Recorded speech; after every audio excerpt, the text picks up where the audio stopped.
తెలంగాణ ప్రజలను మభ్యపెట్టి 420 హామీలు ఇచ్చి నమ్మశక్యంగా హామీలు ఇచ్చిన కాంగ్రెస్ ప్రభుత్వం అధికారంలోకి వచ్చిన తర్వాత ఆ 420 హామీలను గాలికి వదిలేసి ఎవరి మీద అయితే ఈ తిరుగుబాటు చేస్తూ ప్రజలు తిరుగుబాటు చేస్తున్న వాళ్ళ మీద కేసులు చేసి ఈ సంక్షేమ కార్యక్రమాలు అందించకుండా కావాలని ఏదో వంకతోని కేటీఆర్ని హరీష్ రావుని అరెస్ట్ ఉద్దేశంతో ఈరోజు కార్యక్రమాలు చేస్తున్న తెలంగాణ రాష్ట్ర ప్రభుత్వం కాంగ్రెస్ ప్రభుత్వం ఈరోజు 420 హామీలు ఇచ్చి కనీసం అందులో 10% అన్న హామీలు నెరవేర్చకుండా కేవలం కాలయాపన చేస్తూ స్థానిక సంస్థలకు ఎన్నికలకు రావాలనే ఉద్దేశంతో ఈ కార్యక్రమం చేస్తుంది. ఈరోజు మహాత్మా గాంధీ వర్ధంతి సందర్భంగా ఈ 420 హామీలు ఇచ్చి 420 రోజులు కేవలం ఎంత అన్నాడు, ఒక 3 రోజులు 4 రోజులు నెల రోజుల లోపల నేను హామీలు నెరవేరుస్తాను రేవంత్ రెడ్డి అన్నాడు. 420 రోజులైనా కానీ అందులో ఒక్క హామీ కూడా స్పష్టంగా, ఎందుకంటే రైతు రుణమాఫీ అని కొంతమందికి ఇచ్చిండు కానీ ఎక్కడ కూడా కంప్లీట్ చేయలేదు. అలాగే ఈ రోజు కూడా ఈ రైతు బంధు అని చేసి ఎక్కడెక్కడ ఎన్నికల కోడ్ వచ్చింది. ఇప్పుడు ఏమంటాడు, ఎమ్మెల్సీ ఎన్నికల కోడ్ వచ్చింది, ఇందిరమ్మ పథకం ఖతమైపోయింది, రేషన్ కార్డు పథకం ఖతమైపోయింది, మళ్ళీ 6 నెలల పాటు కాలయాపన చేస్తూ ఏం చెప్తాడంటే ఎన్నికల కోడ్ వచ్చింది మేము ఇవ్వలేమంటాడు. మరి సంవత్సరం పాటు ఖాళీగా ఉండు కదా, అప్పుడు ఇవ్వచ్చు కదా. వాంటెడ్లీ కావాలని ఎన్నికల షెడ్యూల్ వచ్చే ముందు ఈ పథకాలు 26 స్టార్ట్ చేసిండు. తెల్లారేమన్నాడు ఆ రోజు 26 రోజు, రేపు పొద్దున ఇలా బ్యాంకులు బంద్, రేపు పొద్దున టక్ టక్ టక్ టక్ మన మీ అకౌంట్లో పడతాయండి. ఎవరు అకౌంట్లో పడ్డాయా? ఎక్కడ ఒక్క రూపాయి అకౌంట్లో పడలేదు. ఈ 420 హామీలు ఇవ్వడం కాకుండా అన్ని అలీబాబా అరడని దొంగలు లెక్క అన్ని లెక్కలు చేస్తున్నాయి. కాంగ్రెస్ ప్రభుత్వాన్ని నూకలు చెల్లిపోయినాయి.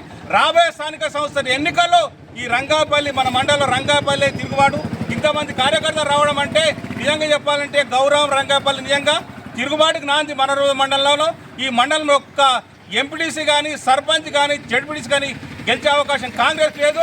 కాంగ్రెస్ తుంగలో దొక్కే అవకాశం ఉంది. కాబట్టి ఇప్పటికైనా రేవంత్ రెడ్డి ప్రభుత్వం గుర్తెరిగి సంక్షేమ కార్యక్రమాలు, కేసీఆర్ అయితే ఏ సంక్షేమ కార్యక్రమాలు చేపట్టాడో ఆ సంక్షేమ కార్యక్రమాలను ముందు తీసుకోవాలని కోరుకుంటూ నాకు ఇచ్చిన అవకాశానికి ధన్యవాదాలు తెలియజేస్తున్నాను. మన చెట్లగారం రంగేపల్లి గ్రామంలో మన గాంధీ తాతకు వినతి పత్రం ఇవ్వడం జరిగింది.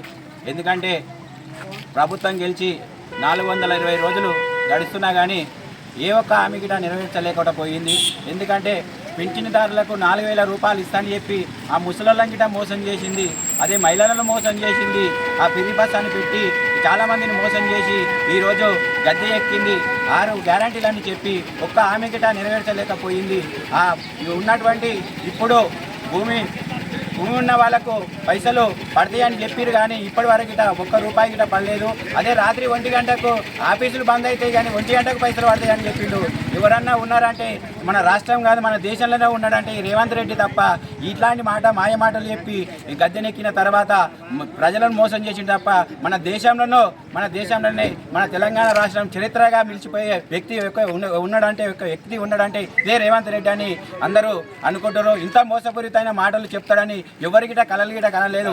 ఈ హామీలను ఎప్పుడు గిట నెరవేర్చలేడు. ఆయన తరం గిట కాదని ఈ ప్రజలందరూ ఇప్పుడు ఏకంగా ఒక్కసారి ఆయనను ఏకదాటిగా ఆయన ఒక్కటేసారి ఈ స్థానిక సమస్య ఎలక్షన్లలో పొట్టు ఒడగొట్టాలని అందరూ ఎదురు చూస్తున్నారని మనస్ఫూర్తిగా కోరుకుంటున్నాను. Like, share and subscribe to Saira TV.